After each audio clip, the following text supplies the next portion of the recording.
Assalamualaikum warahmatullahi wabarakatuh. Selamat siang semuanya ya. Kali ini kita akan melanjutkan pertemuan ke-6 ya, pertemuan kedua terakhir sebelum kita mengakhiri semester ini. Temanya masih berada di layer 2 ya. Kalau sebelumnya kita belajar di upper layernya, kita bicara soal LLC dan sebagainya. Hari ini kita bicara soal addressing ya. Ya, jadi di sini ada tema, nah yakni Medium Access Control atau MAC gitu. Nah, kita mungkin akan langsung saja. Ada beberapa outline yang akan kita bahas. Yang pertama adalah bagaimana multiple access itu terjadi, kemudian bagaimana kita bisa sharing atau medium sharing teknik gitu ya, karena jaringan kan terbatas ya. Tentu ketika kita melakukan komunikasi, mau tidak mau, medium yang kita punya kan kita harus share. Kemudian dynamic medium access control, static channelization, dan yang terakhir adalah pengalamatan atau MAC address. Nah, kita mulai dari yang pertama ya, soal multiple access. Broadcast link yang digunakan di LAN terdiri dari berbagai node pengiriman dan penerimaan yang tersambung atau menggunakan single share link. Ya, jadi maksudnya bagaimana gitu. Jadi misalkan seperti ini, ketika misalkan laptop saya terhubung dengan wireless atau terhubung taruhlah misalkan terhubung dengan jaringan LAN. Kabel LAN-nya misalkan yang connect ke dalam laptop saya itu cuma satu, ya kan? Nah, itu cuma satu, tapi saya bisa menerima data itu dari banyak macam tempat ya, dan saya juga bisa mengirim data ke banyak tempat. Itu dengan apa namanya? Dengan menggunakan satu hanya dengan menggunakan satu link saja misalkan seperti itu. Nah, kalau kita bicara di sini maka itulah yang disebut dengan broadcast link ya. Broadcast link artinya penerimaan jadi ketika saya misalkan apa namanya? Eee, saya sebagai host begitu ya, mau mengirimkan sinyal, maka otomatis ya, sinyal yang saya kirimkan itu masuk ke dalam satu wire atau kalau dia menggunakan, seluler, maaf, menggunakan wireless berarti masuk dia ke dalam satu, gelombang elektromagnetik begitu, dan itu akan disebarkan gitu. Disebarkannya mungkin kalau di dalam kabel berarti dia akan terhubung dengan, host-host apa saja yang connect dengan kabel tersebut. Misalkan ketika dia terhubung, dengan satu, router begitu atau satu switch begitu kan, ya nanti paket datanya itu akan, semuanya diteruskan ke sana ya. Begitupun wireless ya, begitupun dengan wireless, ini dimaksud dengan broadcast link. Nah tentu, kalau kita bicaranya broadcast link, kira-kira siapa yang punya responsible, siapa yang bertanggung jawab untuk melakukan hal tersebut. Di antara yang, bertanggung jawab ya, ini adalah, itu di layer yang kedua. Nah, beberapa pertemuan saya rasa 2, 3 pertemuan sebelumnya, itu kita banyak fokus, pada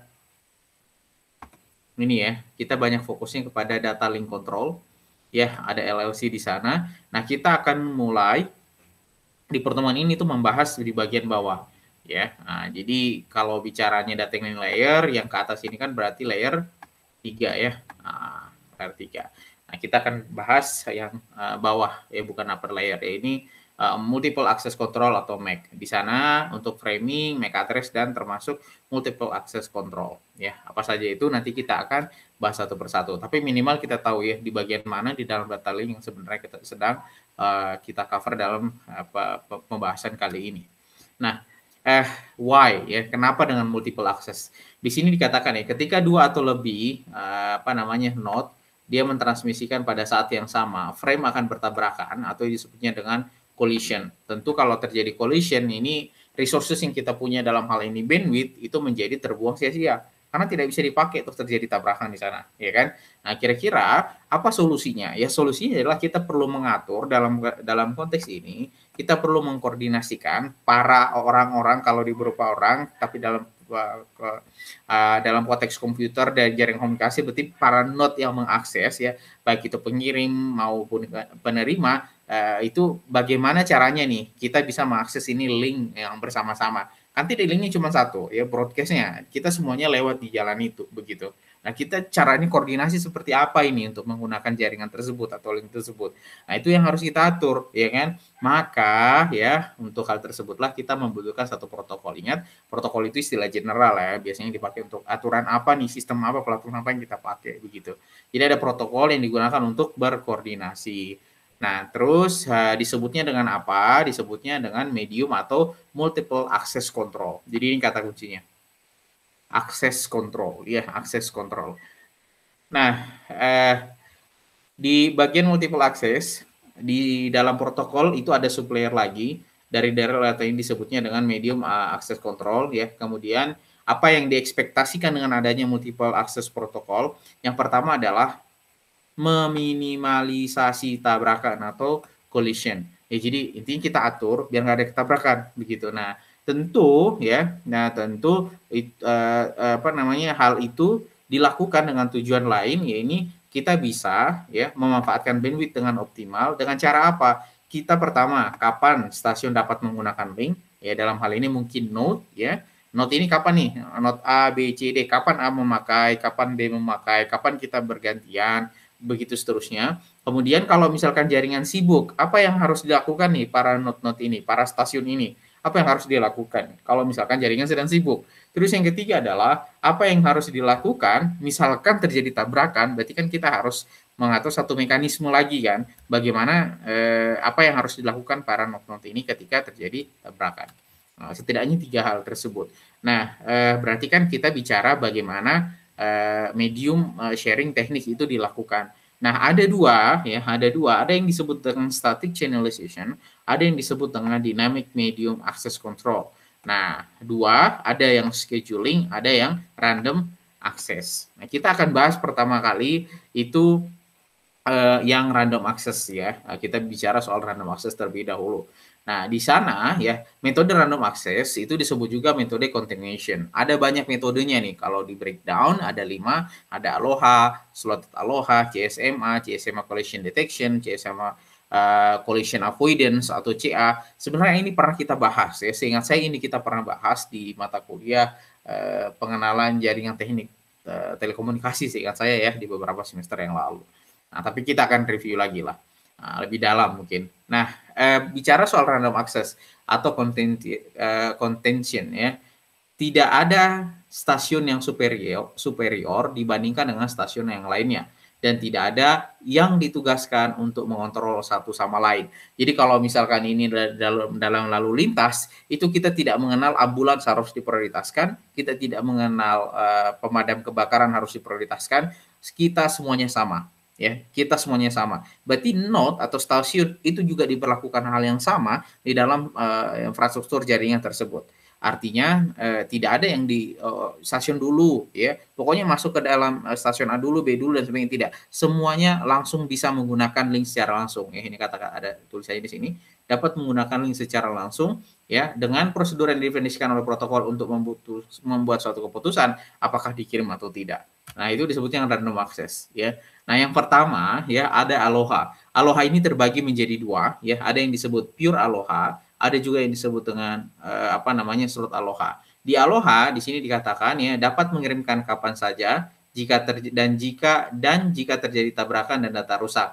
Nah, tidak kekurangannya di sini langsung kelihatan ya, dia tidak dapat mendeteksi terlebih dahulu apakah medium sedang digunakan atau digunakan oleh stasiun lain. Dalam misalkan nih kita mau menyeberang di jalan, anggaplah jarang itu ada di jalan depan rumah kita adalah share access ya, share media access.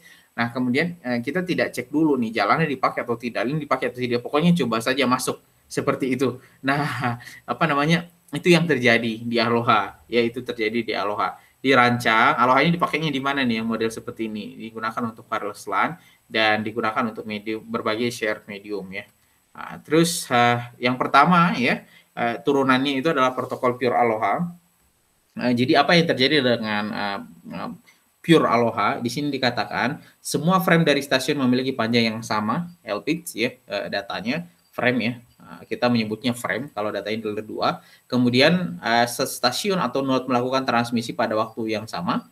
Oke, dan setiap frame, setiap stasiun atau node itu memproduksi frame dengan panjang yang sama. Jadi mungkin kalau mobil itu kita anggap sebagai data, maka semua size yang mobil yang ada itu semuanya sama. Ya, mau berasal dari stasiun manapun, dari node manapun, itu semuanya sama. Ya, kemudian memiliki stasiun yang memiliki data dapat melakukan transmisi kapanpun. Ya, saya sudah isi frame saya, ini saya butuh data untuk di-share ya sudah langsung pakai begitu. Kemudian setelah mentransmisikan sebuah frame, dia akan menunggu acknowledgement atau ACK untuk suatu waktu timeout dengan maksimum round trip propagation delay 2 kali time propagation ya. Maksudnya seperti apa? Jadi misalkan saya mengirim, ketika saya mengirim pasti butuh waktu loh time propagasinya untuk sampai ke penerima. Nah, saya akan mengukur durasi durasi timeout-nya itu adalah 2 kali propagasi. Jadi maksudnya begini, ketika saya mengirim detik pertama, saya berekspektasi saya sudah menghitung bahkan sampai di detik kedua, berarti butuh 2 detik untuk sampai paket tersebut. Nah, saya estimasikan saya mendapatkan ACK atau acknowledge itu, di dalam durasi 4 second, kan bolak-balik ya datanya, 2 pergi, 2 datang lagi, gitu. Nah, dalam durasi 4 second itu, ketika saya tidak mendapatkan data apapun ya, ketika dalam durasi 4 second itu saya tidak menerima, data apapun begitu, berarti saya sudah melewati durasi timeout-nya.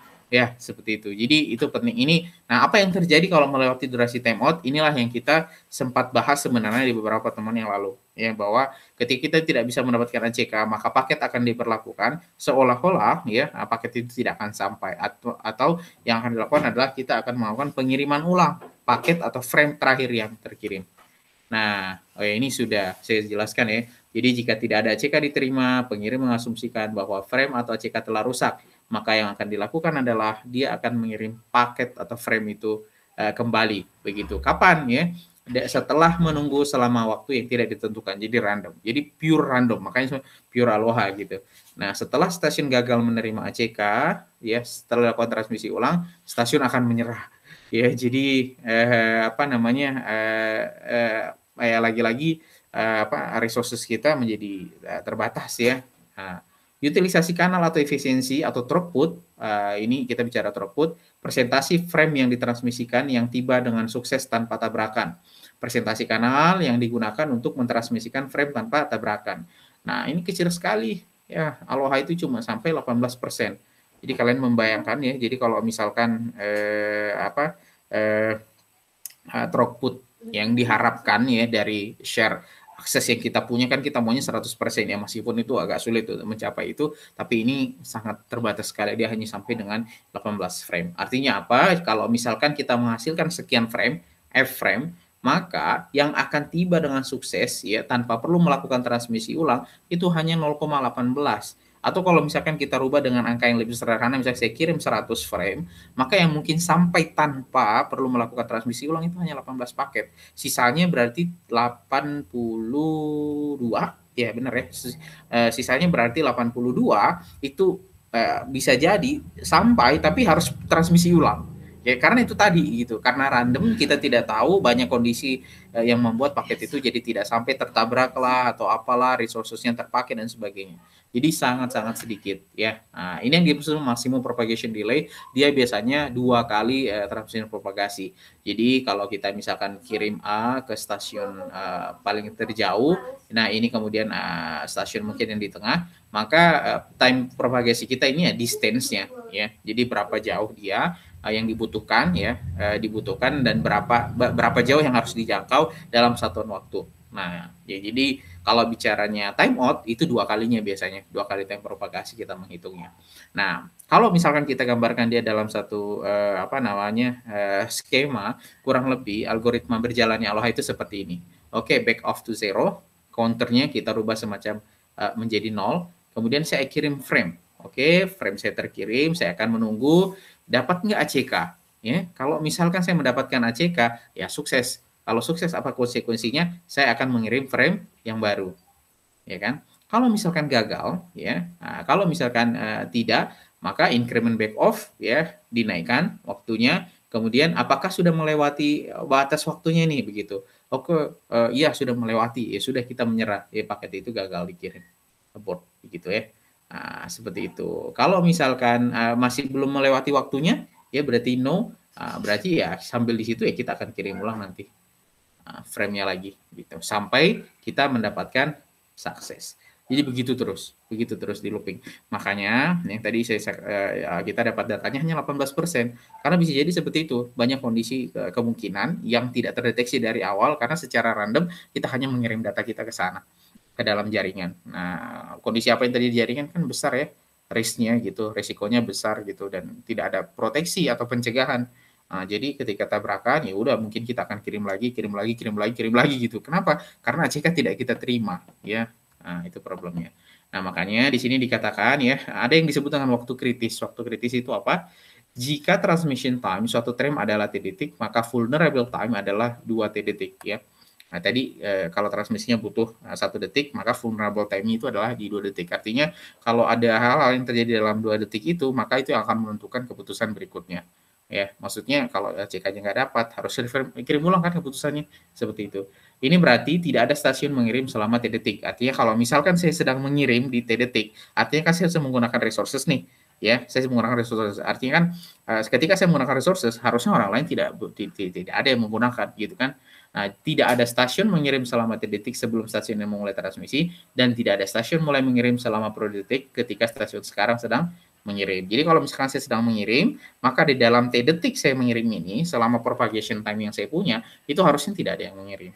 Itu harusnya tidak boleh ada yang mengirim. Ya, seperti itu. Ya, karena kalau misalkan ada, ya kondisinya kan seperti ini. Ya, college with JS beginning dan sebagainya. Makanya disebutnya vulnerable time. Ya, nah inilah yang terjadi ya. Nah, ketika misalkan stasiun 1, 2, dan 3 mereka mengirim secara random loh ini ya, secara random ya. Dia masuk ke jalan, oh, oke aman, terkirim. Kemudian stasiun 2 masuk ke jalan tanpa dia checking loh. Kemudian masuk ke jalan, oh aman. Kemudian stasiun pertama juga mengirim karena dia merasa aman, karena dia tidak tahu apa yang ada di jalanan, begitu apa yang ada di dalam medium shared link. Kemudian stasiun 3 juga mengirim. Apa yang terjadi? Complete collision. Complete collision. Jadi betul-betul tabrakan ya, karena time frame-nya sama. Waktu stasiun 1 dan 3 itu mengirim. Nah, ya ada kemungkinan stasiun 2 itu mengalami partial collision dengan stasiun 1. Kasusnya apa? Ya seperti ini. Ya. Makanya vulnerable time-nya itu sangat-sangat penting. Ya, kita harus memastikan ketika ada yang mengirim, maka kita harus menunggu setidaknya sampai 2 periode time propagasi baru kita mengirim. Nah, tapi problemnya adalah itu tidak terselesaikan di Aloha. Ya, itu tidak terselesaikan di Aloha. Ini adalah cara untuk menghitung throughput ya. Untuk menghitung throughput itu satuannya S, kemudian dikalikan dengan G dikali E pangkat 2G. G itu apa? Rata-rata jumlah frame yang di-generate oleh sistem. Ya, jadi si station kita ini berapa nih frame yang di-generate dalam waktu tertentu. Ya, seperti itu. Itu contoh penting. Kemudian yang kedua ya disebutnya dengan slot Aloha. Slot Aloha itu dibagi menjadi slot yang sama untuk frame transmission time. Jadi dia menggunakan slot ya atau alokasi khusus ya untuk transmission time. Kemudian, suatu stasiun dapat melakukan transmisi hanya di awal slot. Jika stasiun melewati awal slot, dia harus menunggu hingga slot waktu berikutnya. Jadi misalkan begini, kita punya jalan, kita punya jaringan, kita bikin slot-slot waktu gitu. Ini slot 1, slot 2, slot 3, slot 4. Nah, kemudian siapa yang mengirim nih? Misalkan stasiun 1 mengirim menggunakan dia menggunakan alokasi slot yang pertama, begitu. Nah, ternyata ketika dia mengirim slot yang berikutnya mau mengirim stasiun berikutnya mau mengirim, tapi slotnya kan sudah dipakai, begitu kan? Nah, dia sudah melewati itu. Mau tidak mau, kapan dia boleh mengirim? Dia harus menunggu dulu nih, ya Kak. Kamu harus menunggu dulu nanti sampai slot waktu yang pertama ini beres, begitu. Nah, siapa yang akan melakukan timing atau yang menginformasikan bahwa ini kapan nih durasi slot-slotnya? Maka di sana kita membutuhkan yang namanya central clock. Dia tugasnya menginformasikan ya. Nah, karena sudah dibagi slot-slot waktunya, artinya kan mencegah gitu. Jadi semacam kita punya kendaraan yang di-share lah seperti itu. Mencegah setiap orang dengan secara bebas masuk ke dalam jaringan atau ke dalam link yang kita punya, ke medium yang kita punya. Dengan membagi slot-slot tersebut, ternyata kita sudah bisa meningkatkan utilisasi kanal yang kita punya itu sampai 37%. Jadi collision yang terjadi itu bisa dicegah. Ya, seperti itu. Nah, inilah yang disebut dengan slot. Jadi warna abu-abu inilah ini yang disebut dengan slot. Ya, inilah yang disebut dengan slot. Ya, ini yang disebut dengan slot. Ini juga yang disebut dengan slot. Nah, siapa yang pertama mengisi? Begitu misalkan yang mengisi adalah B begitu. Nah, ternyata slot waktunya kalau tidak diatur dengan baik, ternyata juga masih ada kemungkinan dia bentrok. Bentroknya karena apa? Karena menggunakan slot waktu yang bersamaan.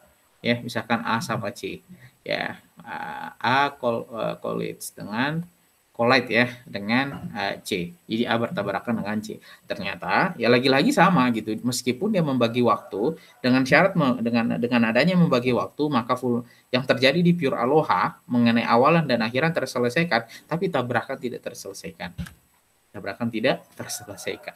Ya, jadi yang terjadi selalu, kalaupun tabrakan terjadi, dia adalah complete collision, jadi partial collision itu sudah berhasil dihilangkan, disolusikan dengan adanya di slot Aloha. Jadi kita membagi waktu-waktu, ini yang tanda-tanda garis putus-putus ya, itu slot-slot waktu.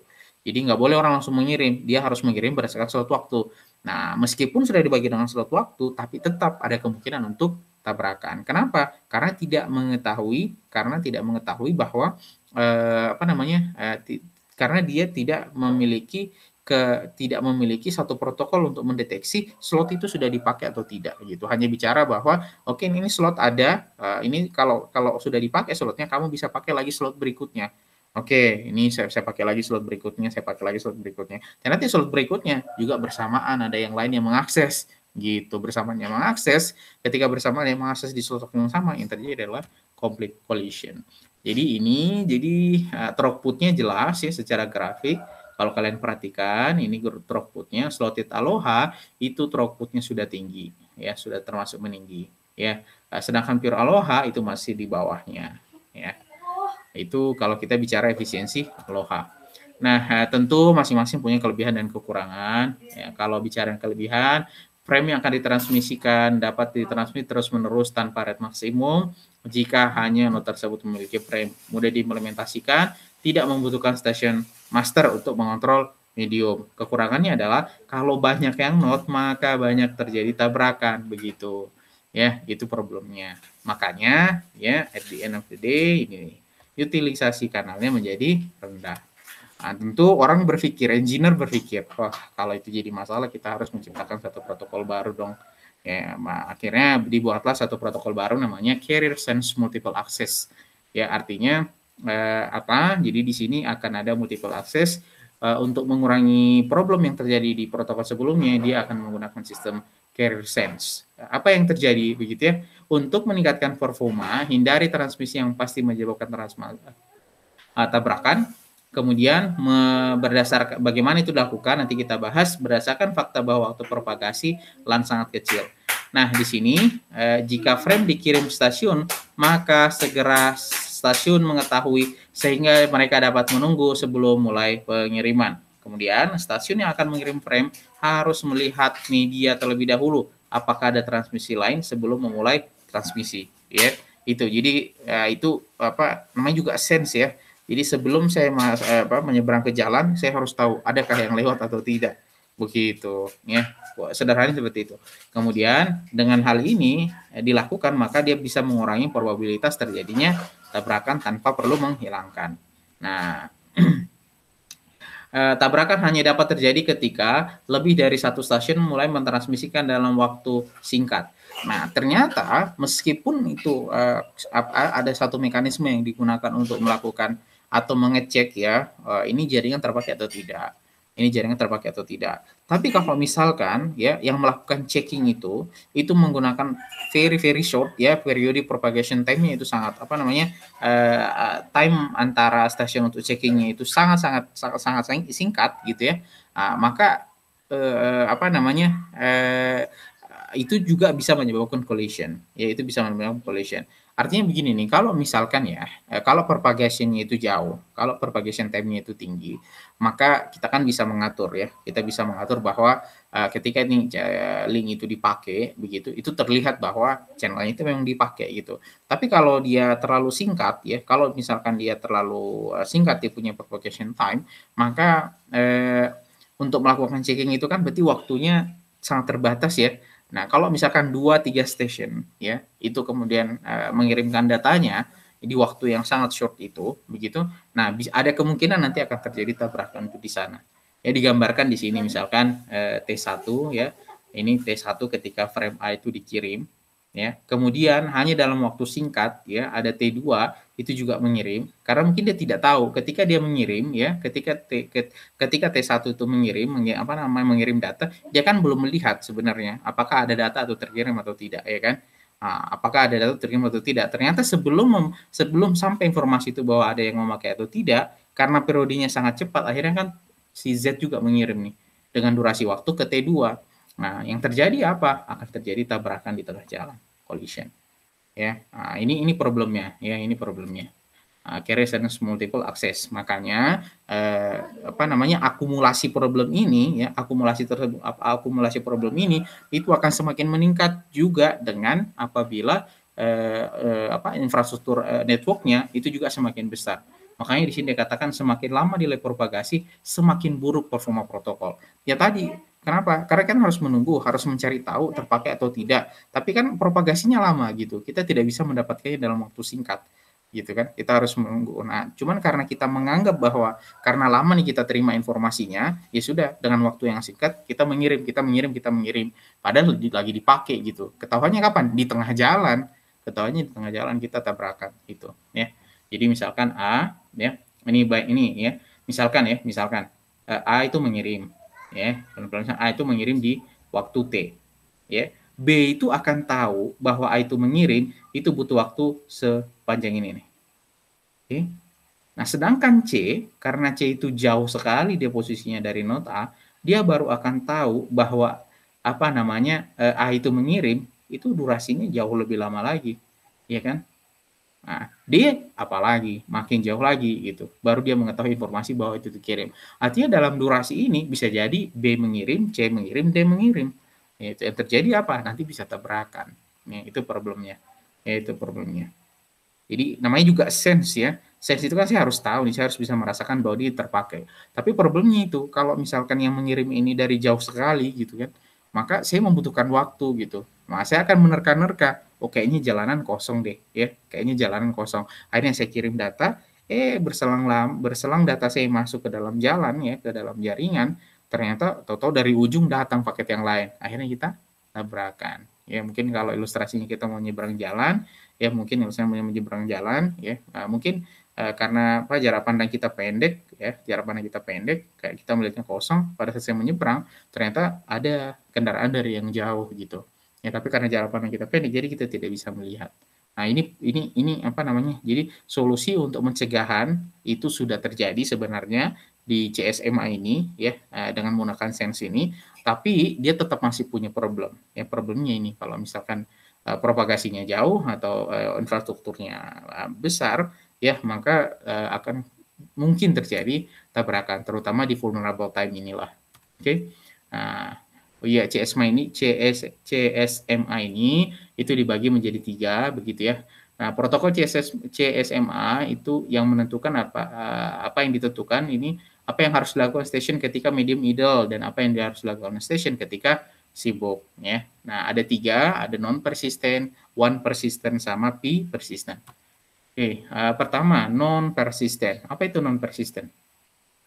Stasiun dengan frame ya, yang akan dikirim harus memperhatikan media. Kalau dia kosong, ya tadi kita bahas ya, kalau dia kosong boleh transmit. Kalau misalkan dia sibuk, wait, tunggu dulu. Nah, tunggu dulu, jangan kirim dulu. Nah, itu tunggu dulu sampai waktu yang tidak ditentukan. Ini juga nanti akan menjadi isu ya. Nah, terus performanya ini jadi problem. Random delay. Kan kita nggak tahu nih waktu tunggu kita kapan.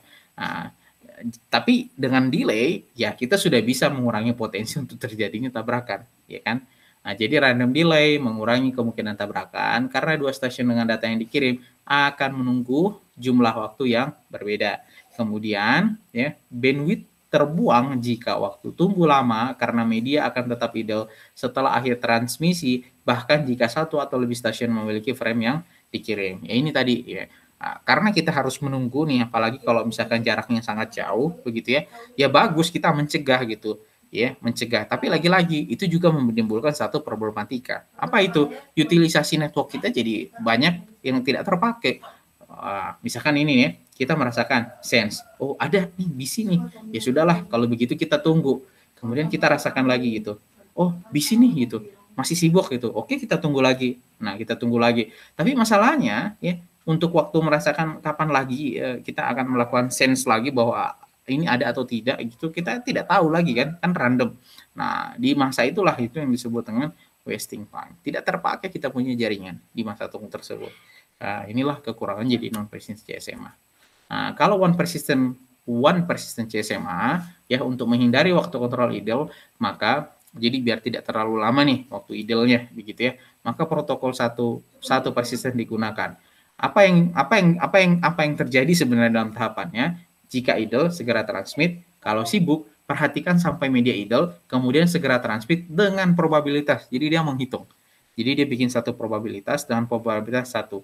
Nah, jika dua atau stasiun siap di waktu bersamaan, pasti terjadi tabrakan. Nah, isunya di situ. Lagi-lagi kan, lagi-lagi dia menduga-duga gitu. Cuman menduganya itu menggunakan angka, ya, menggunakan sistem probabilitas. Tapi kalau probabilitasnya ketemu, begitu ya bisa jadi juga terjadi tabrakan. Ya. Kemudian P persisten, kalau P persisten dia membaginya berdasarkan slot-slot. Setiap slot sama dengan maksimum propagation delay. Jadi dia membagi beberapa slot dengan durasi ada itu based on propagation delay. Jika media idle, maka transmit dengan probabilitas P, kemudian tunggu sampai 1 minus P, kemudian ulangi lagi ke probabilitas 1. Jika media sibuk, perhatikan hingga idle dan ulangi langkah 1. Nah, ini dia jadi problem yang terjadi di CSMA yang pertama dan yang kedua itu coba diselesaikan di sini dengan menggunakan sistem probabilistik atau menggunakan statistika ya. Jadi dengan hal itu sudah dilakukan, kita mendapatkan performa, kita mengurangi probabilitas terjadi tabrakan dan mengurangi waktu tunggu ya, mengurangi waktu tunggu seperti yang ada di one persistent ya, seperti itu. Nah, kira-kira kalau dibagi diagramnya atau flow diagramnya ya seperti inilah. Kalau bicaranya yang one persistent, channelnya idle nggak? Oke, kirim. Tidak nih, busy. Oh, tunggu dulu. Kalau misalkan non persistent, ya channelnya sibuk nggak gitu atau terpakai nggak? Idle. Oh, kalau idle, oh, kirim. Kalau sibuk, ya tunggu. Tapi waktu tunggunya itu tidak ada informasi apa-apa. Pokoknya kita tunggu secara random saja. Ya, nah ini problem. Ya, betul-betul random dia. Nah, kalau random ternyata paketnya hanya 1 second gitu. Tapi karena kita menunggunya sampai 10 second, maka ada 8 second itu kita terbuang. Jaringan tidak terpakai. Ya, seperti itu. Nah, kombinasinya lah itu yang digunakan di P persisten. Ya, misalkan channel sibuk nggak? Ya, iya sibuk. Channel sibuk nggak? Iya sibuk. Ya udah kita nunggu. Tapi itu dilakukan berulang-ulang. Ya, dilakukan berulang-ulang sampai mendapatkan oh iya dia idle begitu. Tapi apa namanya idle-nya ini probability berhasilnya bagaimana begitu. Oh iya kurang nih dari kurang atau sama dengan P gitu. Oke, transmit. Kalau misalkan masih lebih besar dari peluang untuk tabrakannya, maka ya jangan dulu lah, tunggu dulu lah ya. Kita tunggu sampai peluangnya sampai peluangnya itu kita sampai peluang untuk tabrakannya itu mengecil begitu ya. Nah, kemudian dia cek lagi, kanalnya bagaimana sekarang? Ya, kanalnya sekarang kosong, ya, kosong. Ya udah, coba dicek lagi ke sini. Kalau kosong, peluangnya bagaimana? Masih mungkin tabrakan nggak gitu? Oh, ya udah, sudah tidak gitu. Nah, baru mungkin stasiun akan melakukan transmit. Ya, begitu mekanismenya.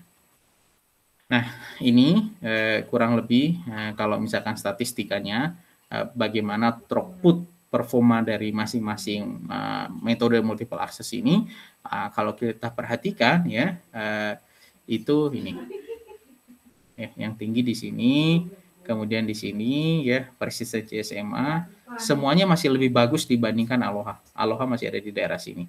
Ya, semuanya masih lebih bagus yang CSMA itu di atasnya Aloha. Nah, seperti itu ya. One persistent. Oke, nah mungkin ada yang bertanya nih, ini kan di bawah ada persisten ini Pak, di sini juga ada persisten. Iya, perhatikan angka di depannya nih. P 0,5 P, 1 P, ini 0,01. Jadi semakin ditingkatkan ya, semakin diperkecil itu peluangnya, artinya peluang untuk tabrakannya ya. Kita menggunakan angka-angka itu, maka kita semakin bisa mencegah paket itu tabrakan. Konsekuensinya throughput kita akan semakin tinggi seperti itu. Oke. Karena tetap masih punya isu ya, ya memang tugasnya engineer begitu tuh peneliti, nyari-nyari masalah, coba menyelesaikan masalahnya. Muncullah satu metode baru lagi. Apa itu CSMACD, collision detection. Oke, semuanya sama dengan sebelumnya ya, semuanya sama dengan sebelumnya dianggap tidak efisien. Kalau terjadi, jika tabrakan terjadi, kanal tidak stabil, konsekuensinya apa? Paket yang bertabrakan selesai ditransmisikan, akhirnya ya carrier sense multiple with collision detection. Apa yang dilakukan saat transmisi? Perhatikan media, apakah ada tabrakan. Pengirim menghentikan transmisi jika terjadi tabrakan, sehingga channel wastage banyak digunakan. Akhirnya ya, kelebihan dari CD ini akhirnya dia digunakan pada topologi bus, terutama untuk jaringan LAN. Ini distandarisasinya di IEEE 802.3 atau dipakai juga di Ethernet.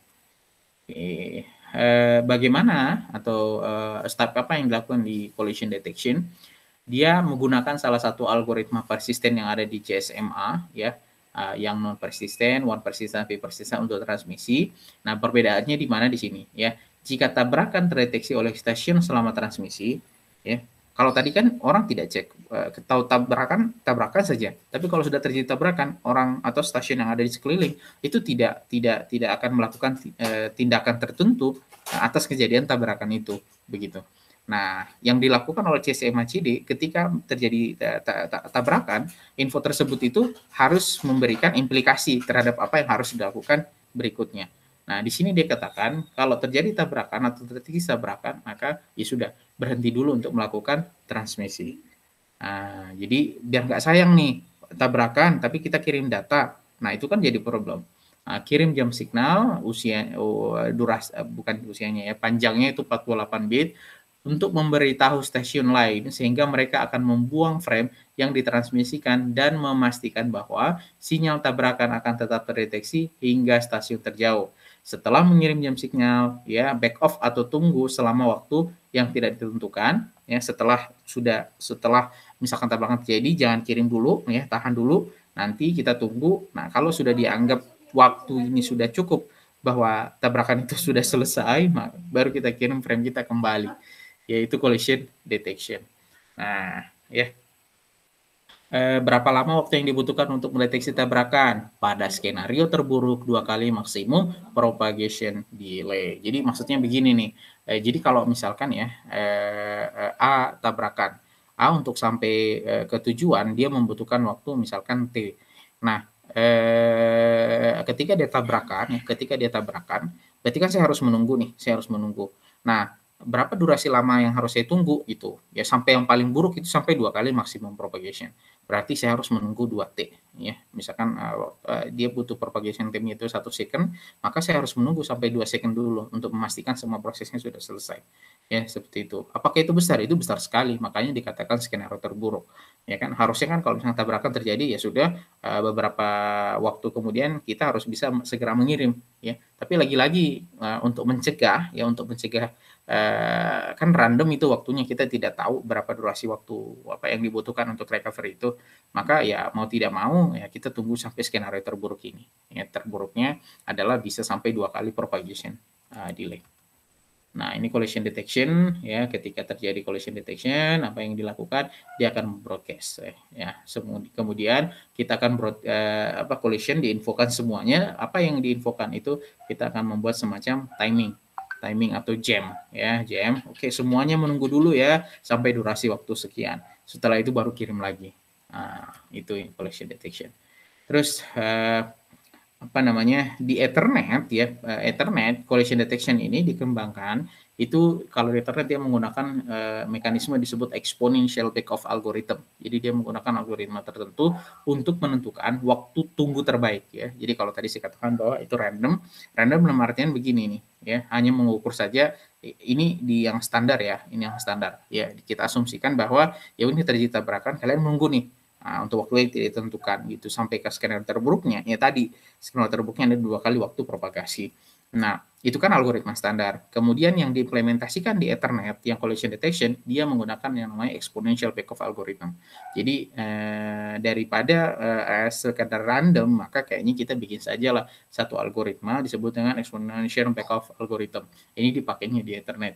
Bagaimana algoritma itu bekerja? Ya, pertama kita akan buat slow time ya, itu sama dengan 2 kali maksimum propagation delay ditambah ya sequence transmission time.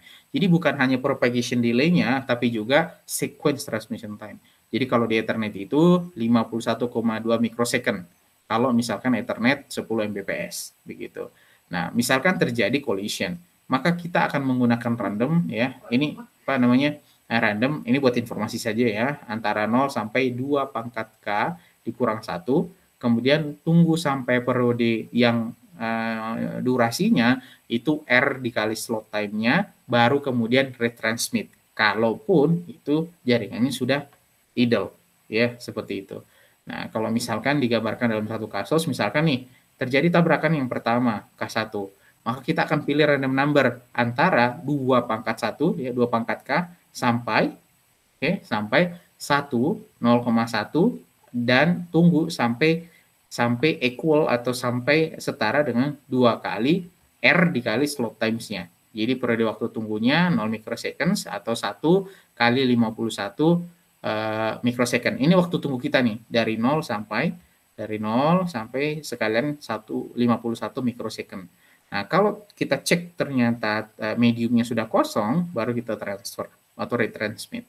Ya, do not increase random number range if K sudah 10. Nah, kalau misalkan terjadi tabrakan yang ke-10, sudah jangan ditingkatkan lagi apa namanya random number, karena kalau Anda bayangkan ya, kalau misalkan terjadi banyak tabrakan, maka durasi tunggunya kan semakin lama. Nah, itu kan kita tidak inginkan. Makanya di sini maksimum intervalnya itu berkisar antara 0 sampai 1023 ya. Itu berapa bit itu? Ini kan setara 1024 ya. Give up after 16 unsuccessful attempt and report failure to higher layer gitu. Ya, jadi kalau misalkan sudah 16 kali nih perhitungan retransmit gagal 16 itu dilakukan selama 16 kali dan masih tetap gagal, nanti ya sudah itu akan direport ke layer yang lebih tinggi. Mungkin dianggap koneksinya gagal dan sebagainya ya. Oke, masih dengan exponential bake-off algorithm, ini mengurangi 2 stasiun menunggu dalam waktu yang sama. Yaitu kita tidak menginginkan kan, kalau misalkan 2 stasiun menunggu dalam waktu yang sama, ada kemungkinan nanti akan mereka mengirim dalam waktu yang sama. Ya. Ketika lalu lintas jaringan ringan, itu penghasilan waktu tunggu minimum. Nah, ini kelebihannya dia. Jadi, kalau tadi random dengan exponential bake-off algorithm, sekarang waktu tunggunya itu tergantung dengan intensitas tabrakan yang terjadi di dalam jaringan. Semakin besar tabrakannya atau semakin banyak jumlah tabrakan, maka waktu tunggunya semakin lama. Tapi kalau misalkan hanya ringan ya, dalam artian 1, 2 atau angka-angka kecil, waktu tunggunya akan semakin kecil. Ya, seperti itu. Kemudian kalau lalu lintasnya tinggi, tabrakan semakin bisa stasiun back off dengan jumlah yang lebih besar untuk mengurangi kemungkinan tabrakannya, ini sudah saya bahas. Exponential memberikan efek last in first out gitu. Stasiun dengan sedikit atau tanpa tabrakan akan memiliki kesempatan untuk mentransmisikan sebelum stasiun yang telah menunggu lebih lama akibat percobaan transmisi yang sebelumnya gagal. Ini kurang lebih gambarannya ya, kalau apa namanya menggunakan collision CSMA, collision detection ya. Tapi ini angka-angkanya atau algoritma yang dipakai ini menggunakan yang algoritma back off algorithm ya. Makanya di sini katakan kalau sampai sudah 16 kali gagal, maka ya sudah ya abort ya, sekalian dibatalkan ya. Jadi kita tidak perlu lagi untuk menunggu karena waktu tunggunya sudah semakin lama. 16 kali loh ya, 16 kali. Nah, ya mekanismenya seperti itu. Kemudian ya, tadi kalau collision detection, jadi tabrakan terjadi, kejadian itu yang digunakan sebagai referensi untuk aksi berikutnya. Nah, kemudian dibuatlah satu metode yang baru namanya collision avoidance. collision avoidance itu berarti pencegahan ya, tabrakan gitu. Jadi sebelum terjadi tabrakan kita harus buat mekanisme terlebih dahulu supaya kita bisa cegah untuk tabrakan. Nah, apa yang dilakukan? Jadi masih sama modifikasinya dari CSMA juga.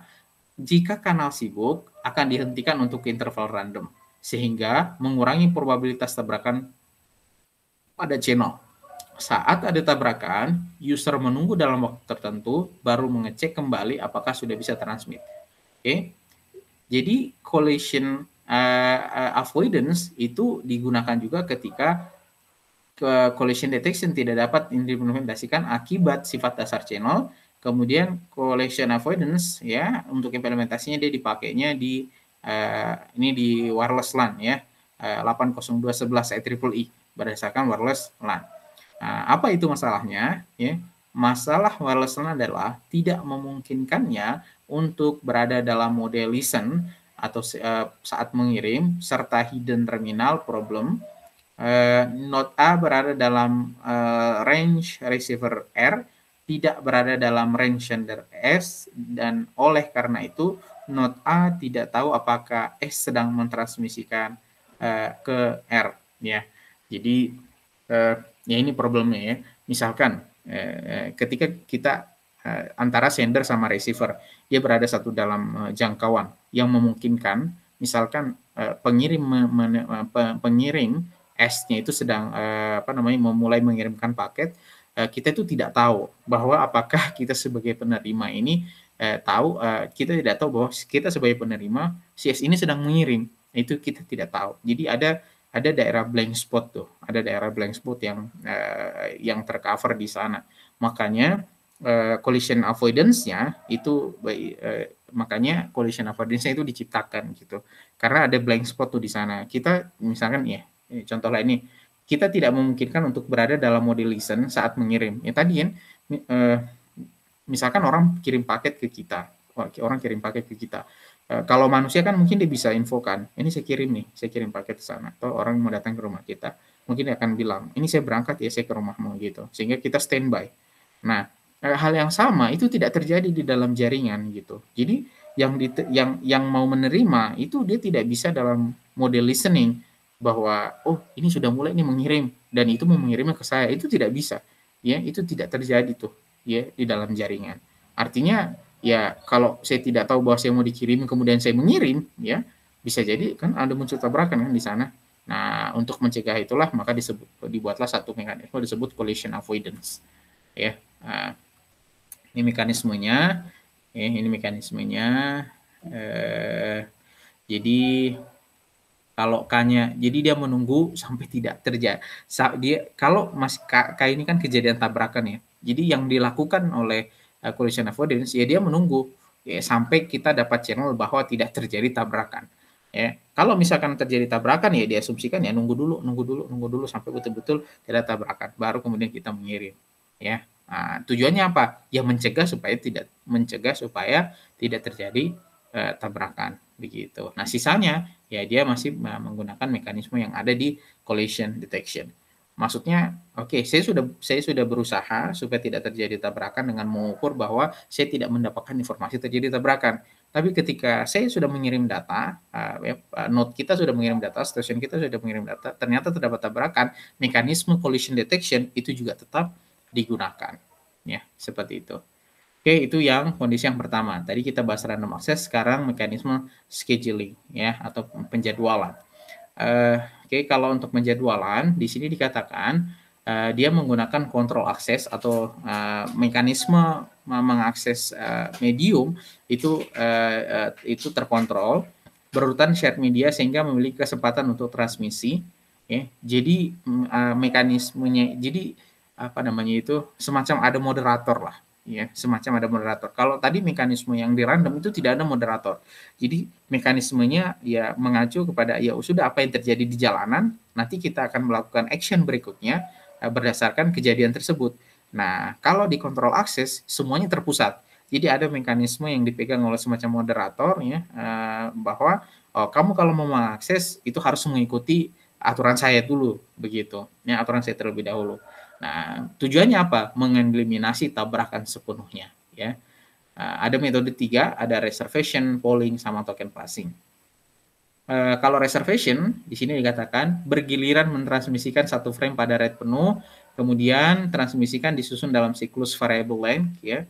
Nah, ini, jadi panjang datanya sudah ditentukan, kemudian setiap siklus dimulai dengan interval reservasi terlebih yang terdiri dari n mini slot. Jadi dari satu slot data dia akan kirim, ya, beberapa mini slot, yang satu mini slotnya itu dipakai untuk setiap stasiun. Tujuannya adalah untuk reservasi sebelum ke jaringan.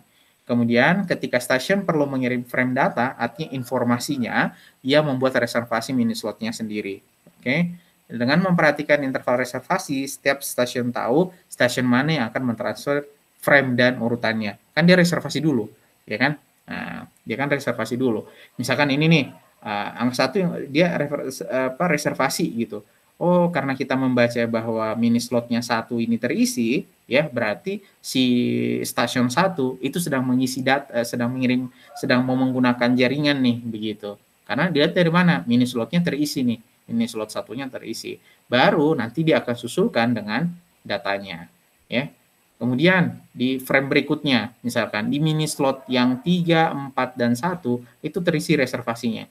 Berarti kita tahu bahwa di frame nanti itu akan terkirim juga informasi dari mana? Data station 1, data station 3, dan data station 4. Jadi kita akan tahu bahwa ada data yang terkirim nanti. Itu kita lihat dari reservasi yang ada di masing-masing mini slot ini, begitu. Nah, mini slotnya ini tidak dilakukan random, tapi sudah dibuat, tinggal diisi apabila mau digunakan, dan ya dibiarkan kalau tidak mau digunakan, begitu, ya.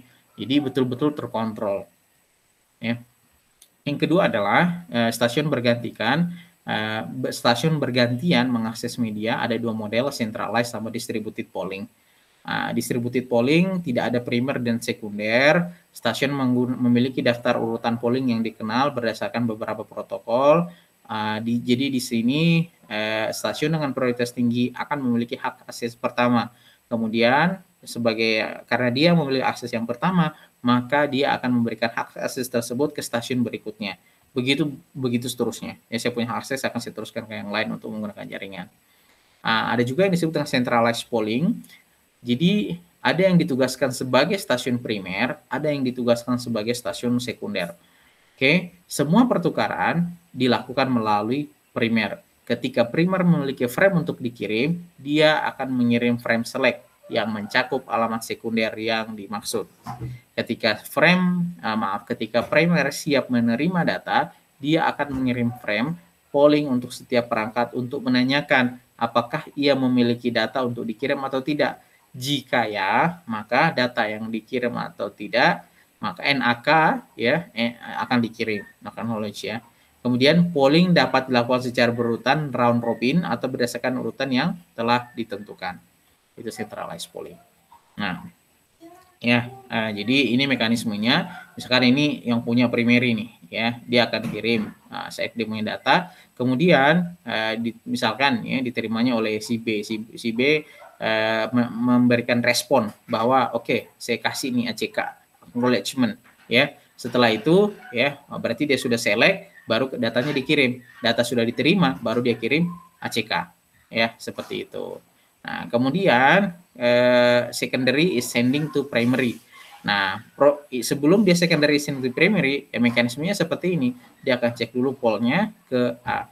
Kalau misalkan dia not acknowledge, dia akan kirim ke sini, ya, dia akan kirim balik ke primary, maka primary akan mengirim lagi pool ke stasiun berikutnya.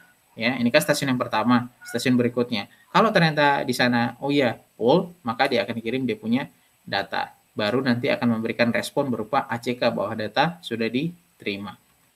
Oke, ada juga yang disebut dengan token, ya, token passing menggunakan distributed polling system. Jadi secara teknis ya modelnya seperti ini. Biasanya ini model bus gitu ya. Jadi bits are copied to the output bits with 1 bit delay. Input from ring ya. Ini kan ring ya. Ini kan jaringan ring.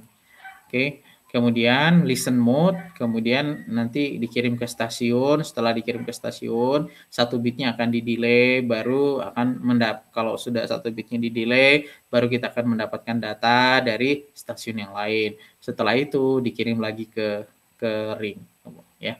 Itu modelnya ketika copy to the output with 1 bit delay. Kemudian ada juga mekanisme bit are inserted by the station, ya. Misalkan kita kirim kita punya paket, kemudian diterima oleh station, kemudian kita akan delay. Artinya ini sedang mode transmit. Sedang mode transmit nih, kalau misalkan kita kasih delay. Artinya sedang mode transmit, nanti kita akan mendapatkan data dari stasiun masuk ke dalam frame yang kita punya. Ya. Kemudian si stasiunnya yang lain state-nya seperti apa, ya. Ada yang disebut dengan listen state, ada yang transmit state. Cuma itu aja. Kalau listen state berarti dia hanya memperhatikan bit yang tiba, kemudian periksa alamat tujuan. Apakah itu alamatnya sendiri? Jika ya, maka frame bisa disalin ke stasiun. Sebaliknya, yang akan diteruskan melalui port ke output ke stasiun berikutnya. Kalau dia transmit mode, dia akan mengcapture frame khusus yang disebut dengan free token tadi, kemudian mentransmisikan framenya. Stasiun pengirim bertanggung jawab untuk memasukkan kembali free token ke dalam media ring dan menghapus frame yang ditransmisikan dari media tersebut. Jadi kalau listen state-nya itu kan kita nerima data nih, ya, data yang mengalir. Kemudian kita cek, oh ternyata data itu mau dikirim ke kita. Ya sudah, kita ambil dia, kita copy dia. Nah, sedangkan kalau transmit berarti kita yang mau mengirim data ke dalam frame yang lewat. Jadi mungkin bayangan saya, ya, untuk kita mudah mengilustrasikan seperti layaknya rel kereta, ya. Nah, kalau misalkan dia saatnya menaikkan penumpang, misalkan dia sampai ke gerbong kita, di stasiun kita pakainya gerbong yang mana, kemudian kita naik nih. Nah, kemudian nanti ketika di stasiun tertentu orang ngecek apakah di gerbong ini ada yang tujuannya untuk ke stasiun kita. Kalau ada, ya sudah, kita turun, kita ambil datanya, baru kemudian gerbongnya itu akan terus jalan. Ya. Wait for token, yes. Kemudian ada tokennya, iya, begitu. Apakah ada data yang mau dikirim frame-nya? Iya, kalau misalkan ada baru kita kirim frame, begitu. Ternyata alokasi waktunya nih, apakah masih ada? Ya, kalau masih ada, ya sudah, nanti akan diteruskan sampai rilis stokan. Begitu terus yang berputar, ya. Oke, kedua komponen tadi itu semua turunan dari Dynamic Medium Access Control. Sekarang kita coba masuk ke static channelization. Nah, ada 3 nih, ya. Nah, jadi kalau channelization, ya, ini sebenarnya biasanya di seluler mungkin kita biasa dengar istilahnya, ya. FDMA, TDMA, CDMA. Maaf, ya. Channelization adalah metode multiple access, bandwidth dari tersedia itu dia dibagi. Jadi kanalnya sudah dibagi dari awal. Ada yang berdasarkan waktu, disebutnya dengan time division multiple access. Ada pembagian akses yang berdasarkan frekuensi, disebut frequency division multiple access. Ada yang berdasarkan code, ya, disebut dengan code division multiple access. Nah, kalau bicaranya frequency division multiple access, maka orang-orang yang mau mengakses atau stasiun-stasiun yang mau mengakses itu kita kasih dia alokasi frekuensi tertentu. Misalkan nih kita punya range di bandwidth kita adalah 10 MHz sampai 11 MHz. Ya, misalkan berarti kita punya bandwidth 1 MHz. Nah, 1 MHz itu saya bagi-bagi. Misalkan ada 10 stasiun. Ya, misalkan ada 10 stasiun. Oke, masing-masing megang 0,1 MHz. Masing-masing megang tadi 10 sampai 11, ya. 10 MHz sampai 11 MHz. Jadi kalau misalkan saya punya ini, ya, saya bagi nih. Saya bagi slotnya, ini F1, ini F1, ini F2, dan seterusnya. Ya, jadi masing-masing kanal itu dibagi berdasarkan frekuensi. Dia tidak akan saling mengganggu karena frekuensinya memang berbeda-beda. Ya. Oh, ternyata ada di sini, maaf ya. Jadi frekuensi division multiple access ini frame-nya, ini F1 misalkan. Ini F1, nanti F2, F3, F4 begitu. Ini waktunya nih. Artinya apa? Kalau kalian perhatikan, ya, meskipun mereka dikirim dalam waktu yang bersamaan, mereka tidak akan tabrakan. Kenapa? Karena jalurnya beda. Ya, mungkin kalau di dalam tol kita punya jalur 1, 2, 3, 4, 5, boleh nggak kendaraan di jalur 1 berdampingan dengan kendaraan jalur 2, 3, 4 dan seterusnya. Ya boleh, bersamaan ya boleh, yang penting mereka tetap ada di jalur mereka masing-masing. Itu yang disebut frequency division multiple access. Kalau time division multiple access begitu ya, frekuensinya mungkin sama, tapi yang dibagi itu adalah slot waktunya. Kapan note berikutnya, kapan stasiun berikutnya, itu dibagi-bagi berdasarkan waktunya. Makanya kalau kalian perhatikan lihat di sini, ya frekuensinya mereka sama nih, ya, ini kan sejajar semua. Tapi yang membedakan adalah waktu kirimnya. Jadi waktu kirim pertama siapa, T1 siapa, T2 siapa, T3 siapa, T4 siapa gitu. Itu yang membedakan, ya. T1 pakainya ini sama stasiun 1, T2 pakai stasiun 2, T3 pakai stasiun 3, begitu seterusnya. Ya. Nah, terus yang ketiga itu code division multiple access. Kalau code division multiple access ya, dia bisa membawa semua transmisi secara bersamaan. Setiap stasiun mengkodekan sinyal datanya dengan kode tertentu sebelum ditransmisikan. Menggunakan kode-kode ini untuk memulihkan data yang diinginkan. Ya, ilustrasi paling sederhana yang saya sangat suka ya terkait dengan CDMA itu adalah misalkan seperti ini. Orang ada di pasar. Ya, orang ada di pasar. Boleh nggak orang yang ada di pasar itu saling ngomong secara bersamaan? Ya, boleh. Ya. Apakah akan saling mengganggu? Kalau bahasanya sama mungkin akan saling mengganggu karena orang semua mendengarkan. Ya, apalagi kalau powernya besar. Tapi kalau misalkan satu pakai bahasa Sunda, satu pakai bahasa Jawa, satu bahasa Padang dan seterusnya, ya itu kan tidak akan saling mengganggu, ya. Artinya apa? Waktu mereka bersamaan, frekuensi mereka bersamaan, tapi kodenya mereka itu berbeda. Ya, dibedakan berdasarkan kode.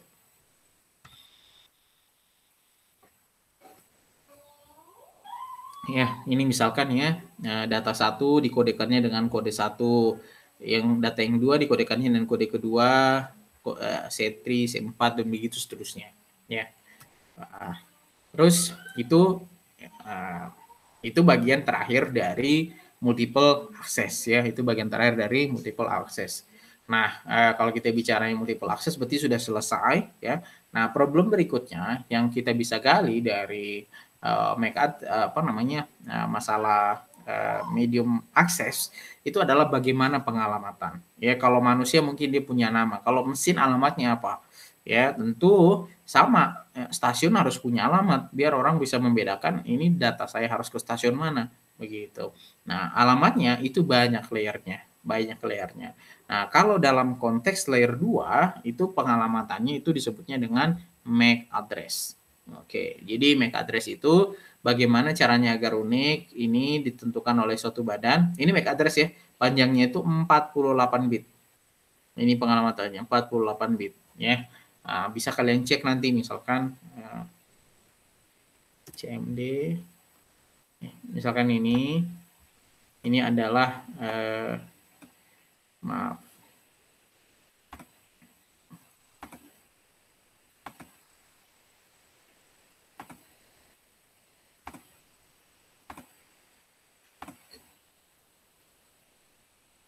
ini CMD ya, saya buka di laptop saya. Oke. Ini config. Nah, ya, inilah pengalamatannya saya nih. Nah, sorry, bukan.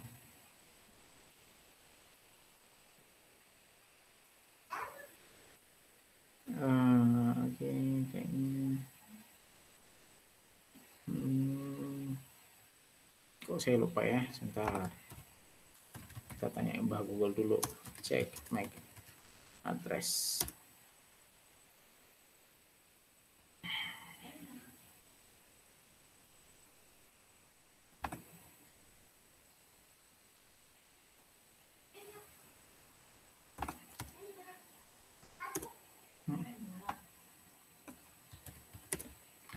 Kita cek.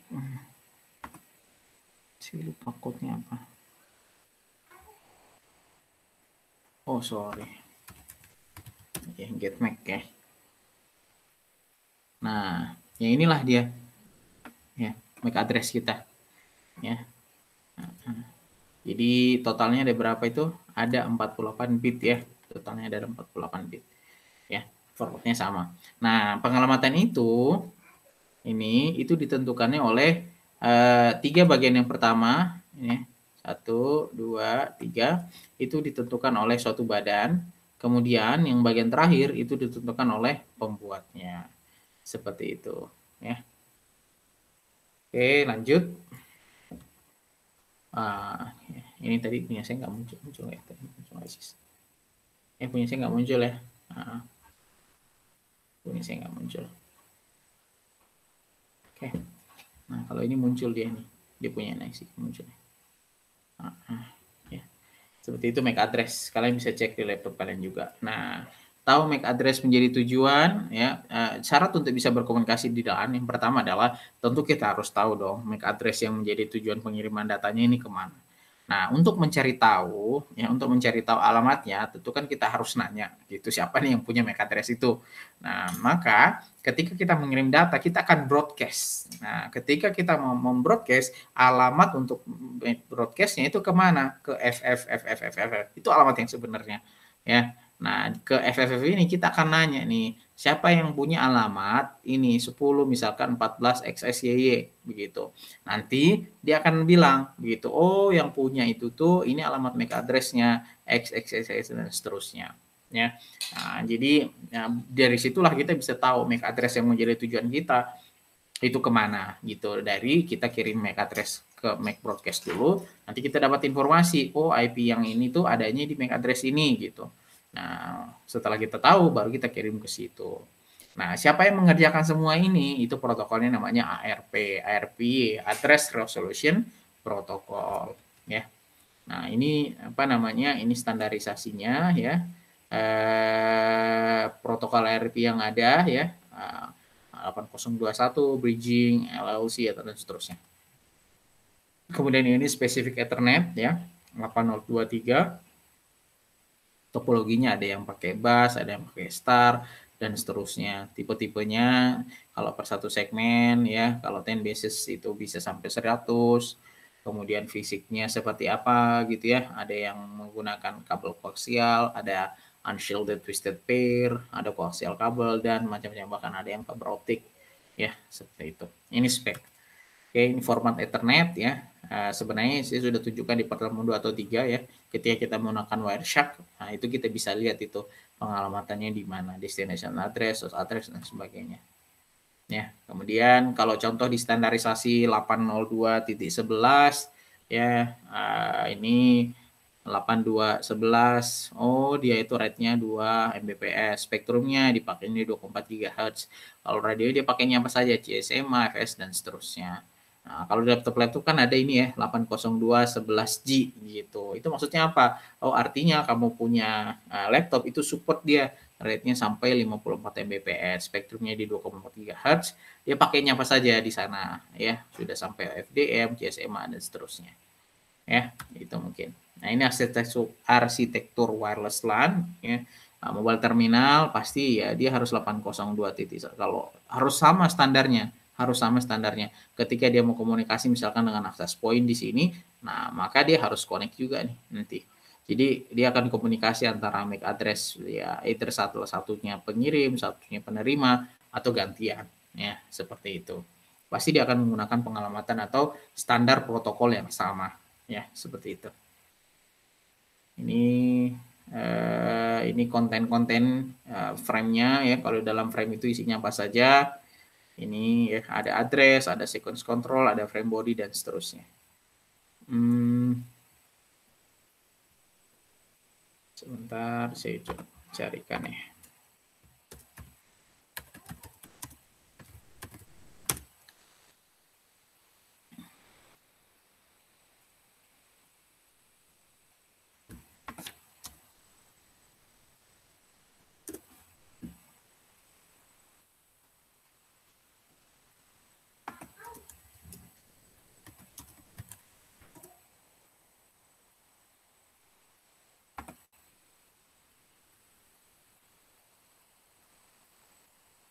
Bentar ya. 8.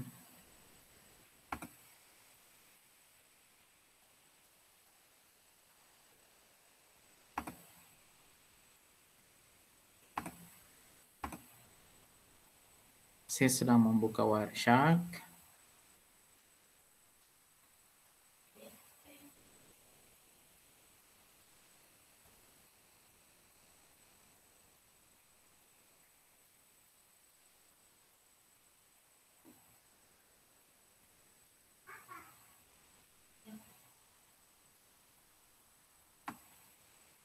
Oke, ya ini.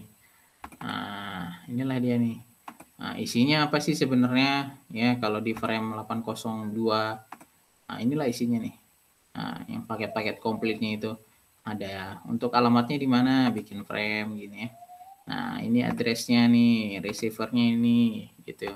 Nah, ini berarti kan broadcast ya. Kenapa broadcast? Karena pengalamannya FFF begitu. Ini transmitternya, ini source-nya ya. Kemudian wireless LAN-nya nih ada information-nya dan sebagainya. Ya, jadi itu isinya. Jadi yang dijelaskan di mana namanya? Yang jelaskan di dalam sini itu jelaskan di dalam sini formatnya. Itu bisa kita lihat dari sini. Ya. Nah, contoh-contohnya seperti itu. Ya. Jadi ada FCF, kemudian ada flag ya. Nah, sama ya. Nah, ini kan FCS. Nah, seterusnya ada addressnya mana address? Tadi ini address nih. Ini contoh address, ini address. Ya, seperti itu. Oke, ini format frame-nya ya, ada frame control. Ya, ini tadi yang kita sudah tunjukkan itu ya. Jadi ada receiver, transmitter, BSS identifier, sender. Ya. Ini contohnya BSS identifier. Ini kan BSS ID identifier, source-nya ada, transmitternya ada, MAC address-nya. Itu yang dimaksud ya. Jadi kalau kalian melihat yang model-model seperti ini, itu tuh kita bicaranya format frame. Ya, format frame. Nah, kalau mau lihat realnya format frame itu seperti apa, ya, nah itulah kita butuh Wireshark untuk salah satu tools ya yang kita bisa pakai untuk melihat bagaimana datanya itu ketika dienkapsulasi. Oke, mungkin itu ya untuk pertemuan hari ini sebagai pengganti. Terima kasih. Jika ada yang ingin didiskusikan, silahkan. Mungkin bisa dilanjutkan di grup. Saya Heri. Assalamualaikum warahmatullahi wabarakatuh dan selamat siang.